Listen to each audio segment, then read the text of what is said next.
Boa tarde a todos, amigos. Vou fazer um vídeo, tentar fazer um vídeo bem curto. Amigos, já agradeço aí a presença aí de quem está podendo entrar. Essa é uma transmissão não programada. Deixar aqui que sempre que tem alguma notícia, como agora todo mundo está ligado, está todo mundo bem antenado, assim que tem uma notícia eu recebo uma enxurrada de mensagens, né? Temos vantagens e desvantagens de termos muitos seguidores em redes sociais, né? As vantagens é que as pessoas nos conhecem, legal, facilita.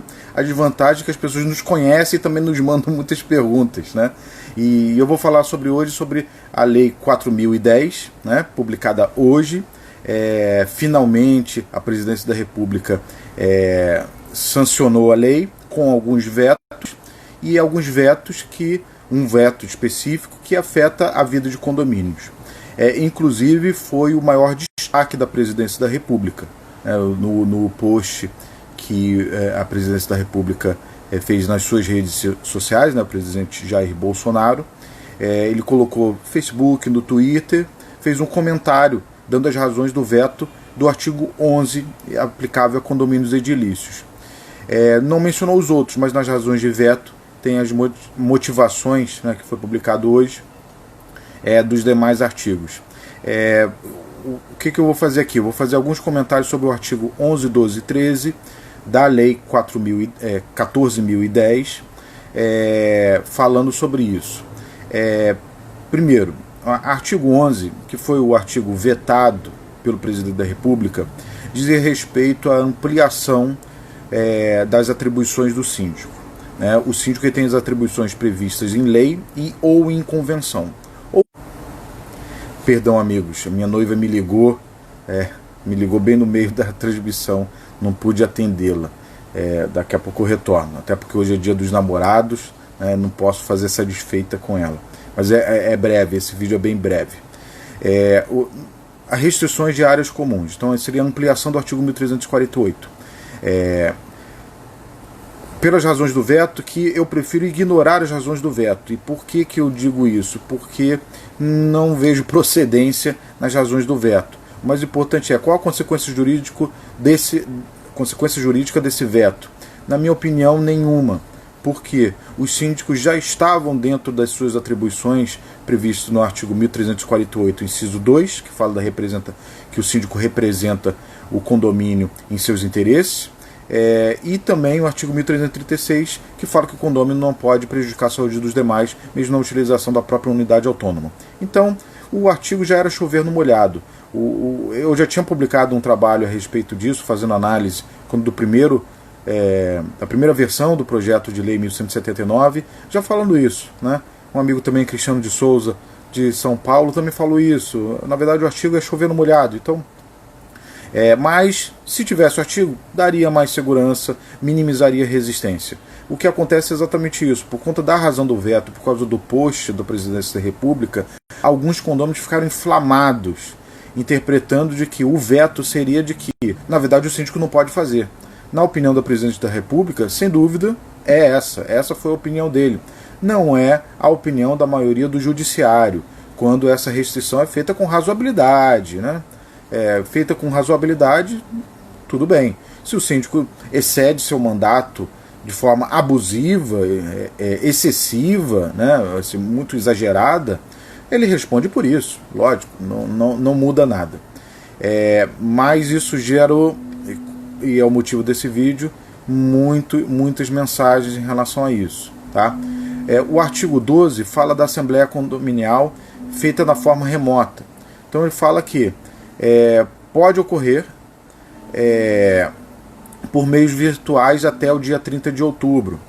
Quem leu o meu texto, quem tiver curiosidade pode ler esse meu artigo, está na minha coluna do Síndico.net.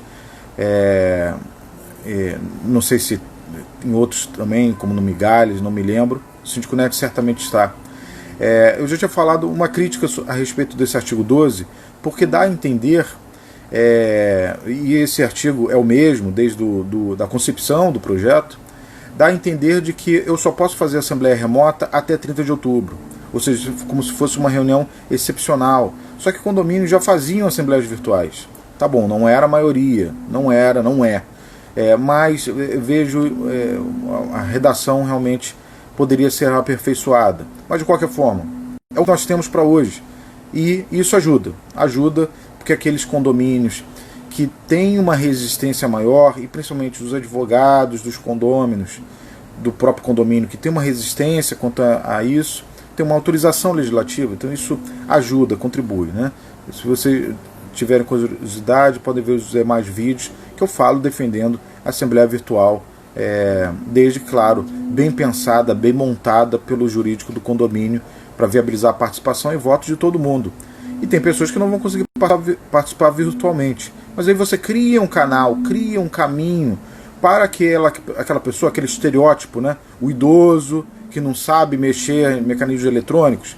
Nem sempre isso é verdade, tá? Tem muitos jovens que também não sabem mexer. Mas, tudo bem, dentro dessa linha, aqueles que são, de alguma forma, não são adeptos a esse mecanismo, o condomínio pode criar alternativa para a coleta individualizada de voto. E acesso, claro, à transcrição e tudo mais. E isso tem que ser pensado pelo advogado do condomínio. Como eu já falei várias vezes. O parágrafo único, ele é muito bom, ele ajuda muito, né? Aqui no Rio de Janeiro temos uma lei estadual, 8836, se não me engano. Alguns discutem a constitucionalidade dela, porque ela estaria falando de direito civil. Eu não vejo dessa forma, mas inclusive isso será debate na Comissão de Direito Urbanístico e Imobiliário no dia... assim, chequem no canal de YouTube da comissão, porque em breve a gente vai ter. Eu vou ser o mediador, participar, ter a honra de conversar com o autor do anteprojeto de lei, que foi o Sérgio Itagiba, membro da Comissão de Direito Urbanístico e Imobiliário da OAB do Rio e de Niterói, e também com o Roberto Bigler, que é o diretor jurídico adjunto da ABAD, né? Todos excelentes advogados. A gente vai discutir a constitucionalidade de leis estaduais que mexem com condomínios, né? Tratam de condomínios. E o parágrafo único fala da prorrogação de mandato até 30 de outubro de 2020, ou seja, os mandatos de síndicos que venceram após 20 de março estão prorrogados até 30 de outubro. Isso é bom porque o síndico não fica com uma pressão de que precisa convocar uma assembleia para isso.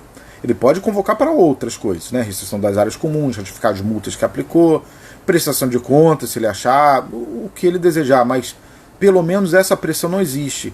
E sem ter essa pressão e com a definição e aí em lei federal, o banco que eventualmente recusar uma ata de assembleia, recusar por dizer que o mandato está expirado, embora eu já tenha dito isso, inclusive foi objeto de parecer da Comissão de Direito Imobiliário da OAB de São Paulo e da Coordenadoria de Direito Condominial da OAB de São Paulo, de que mandato não expira. O mandato não expira. O mandato ele se prorroga automaticamente até a próxima decisão da Assembleia, né? Não cabe a um terceiro falar diferente.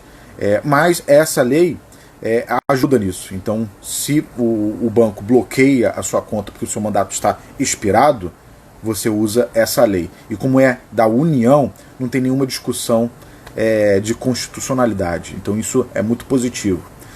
O artigo 13 e continua aqui, não foi vetado, e é outro artigo que eu também critico, né? Eu critiquei também no artigo que eu publiquei, no trabalho que eu fiz, dizendo que o artigo 13 fala que é obrigatória, sob pena de destituição do síndico, a prestação de contas regular de seus atos de administração. Por que eu critico isso? Por que eu preciso falar novamente no regime jurídico emergencial? A lei já me coloca esse dever e todos os deveres continuam normalmente. Então o síndico tem que prestar contas. Só que ele presta contas à Assembleia ou quando exigido pela Assembleia. Quando se fala prestação de contas regular de seus atos de administração, na minha opinião, estou falando mais do mesmo. Porque regularmente você presta contas quando? Anualmente, quando a Assembleia exige, né? Então uma Assembleia pode ser convocada para o próprio síndico convocar, um quarto dos condôminos convocar para prestação de contas. Agora, essa ideia faz parecer que, na verdade, o condômino tem o direito de agora pedir um pouco mais de regularidade nisso. Então não vejo com bons olhos o artigo 13, embora assim, eu veja que ele tem mais impacto para na hora da discussão, né? É a mesma coisa das razões de veto que o presidente colocou. Ele gera, na verdade, mais conflito, mas relevância jurídica não tem. É a mesma coisa do artigo 13. O artigo 13 eu não vejo relevância jurídica alguma, porque o dever de prestar contas continua normalmente. Continua, né? E colocar daquela forma dá até uma impressão equivocada de que os deveres do síndico reduziram. Por quê? O projeto de lei falou do artigo 13 do dever de prestar de contas.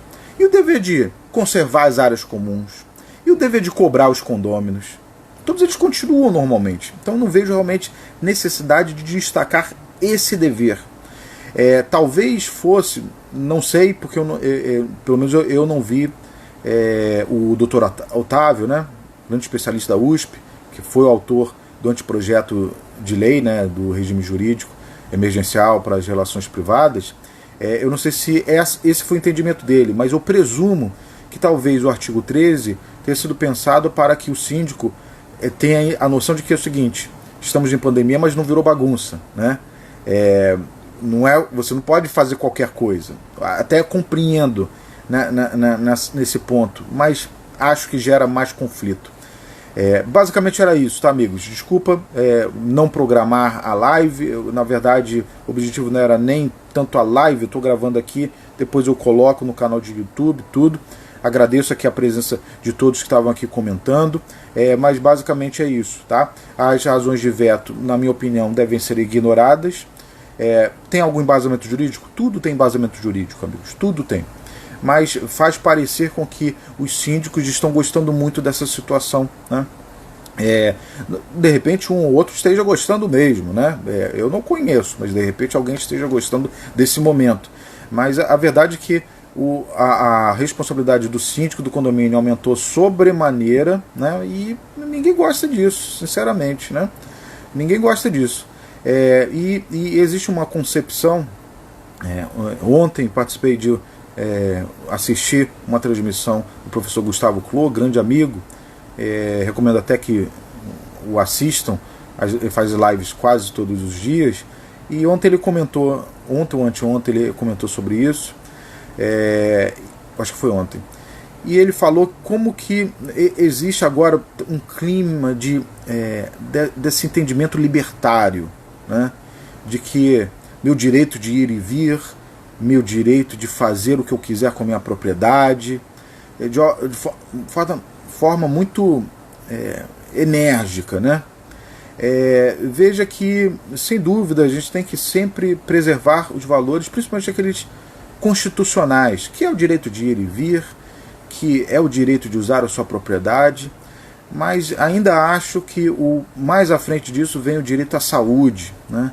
O direito de tratar o outro dignamente. E usar uma máscara ou não usar uma área comum, você está agindo dignamente com o seu próximo, né?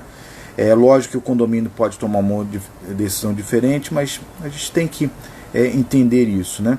Um dos ensinamentos que a gente recebe nessa pandemia é como que, a gente já sabe isso, né? Quem lida com o condomínio, os administradores, os síndicos já sabem disso, como que muitas pessoas não sabem conviver, não têm, às vezes, o mínimo de educação, de respeito com o outro ser humano. Você não tem medo da doença, mas o outro tem, né? Você não pega a doença, mas de repente você pode passar para o outro. Essa concepção, né? Muitas coisas a gente não sabe dessa doença, mas por que não usar uma máscara? Por que não deixar de usar a piscina nesse momento, né? Então valia a pena isso, mas alguns ainda insistem. Felizmente é uma minoria. Felizmente, essa minoria que faz barulho, incomoda muito o síndico e faz com que os síndicos realmente demandem muito da área jurídica nesse momento. E aí, por isso a razão desse vídeo, por conta das centenas de mensagens que eu recebi ontem. Eu inclusive soube do veto pelas mensagens que eu já estava recebendo de síndicos já sendo assediados pelos condôminos que queriam abrir as áreas comuns, tá? Então, basicamente isso, amigos. Desejo saúde e segurança para todos. Muito obrigado aos que participaram aqui, tá? Sr. Ronald, Grande Henrique, Francisco Nazaré, que foi um dos que impulsionaram esse projeto de lei que se tornou a Lei 8836 aqui no estado do Rio de Janeiro. Cadu, espero que você esteja bem, Marcelo, Aixá, tá? Todos vocês tiveram um tempinho de vir aqui, tá? Perdoe por não programar essa transmissão, mas eu vou deixar gravado como a gente costuma fazer. Fernando Canato, Alex, Rafael Gama, Andréa Mille, que trabalha comigo, André Palula Manes, engenheiro, especialista. Muito obrigado, meus amigos, tá? É basicamente isso, tá? Então não muda nada para condomínios. Mantenham a linha de gestão de vocês, seja de restrição, seja de flexibilizar, vocês que decidem, mas façam isso com mais cuidado, tá certo, amigos? Então, abraço virtual a todos. Até a próxima.